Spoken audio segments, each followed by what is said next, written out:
Islamabad police जो बयान साम्हूं आयो आहे। संदसि चवणु आहे त पीटीआई अख़बार फवाद चौधरी खे आइनी इदारे जी दरख़्वास्त ते गिरफ़्तार कयो वियो आहे। इस्लामाबाद पुलिस मौक़िफ़ इख्तियार कयो आहे त फवाद चौधरी आइनी इदारे ख़िलाफ़ अवाम खे भड़काइण जी कोशिश कई।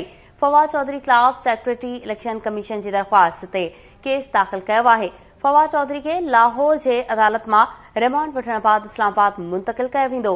अवां खे अपडेट कयो पिया पीटीआई अख़बार फवाद चौधरी खे आइनी इदारे जी दरख़्वास्त ते गिरफ़्तार कयो वियो। इस्लामाबाद पुलिस जो बयान जारी कयो वियो आहे। संदसि चवणु आहे त फवाद चौधरी आइनी इदारे ख़िलाफ़ अवाम खे भड़काइण जी कोशिश कई। तफ़सील मालूम कंदासीं। लाइन ते मौजूदु आहे KTN news reporter Ghulam Rasool कुंभर। जी गुलाम रसूल। जी पीटीआई अगवान फवाद चौधरी इस्लामाबाद पुलिस वट दाख़िल FIR की बुनियाद ते लाहौर में गिरफ्तार थियो है। इन हवाले से इस्लामाबाद पुलिस एक बयान जारी करे जणायो है तो पीटीआई अगवान फवाद चौधरी के आइनी इदारे की दरख़्वास्त ते गिरफ्तार किया गयो। फवाद चौधरी आइनी इदारे खिलाफ अवाम के भड़काइण की कोशिश कई। इस्लामाबाद पुलिस तरफा यो जणायो वियो है। साॻे वक़्तु चयो वियो आहे त फवाद चौधरी खिलाफ सेक्रेटरी इलेक्शन कमीशन की दरख़्वास्त ते केस दाख़िल किया वियो हो। फवाद चौधरी के लाहौर की अदालत में रिमांड वठण बाद इस्लामाबाद मुंतक़िल किया वेंदो।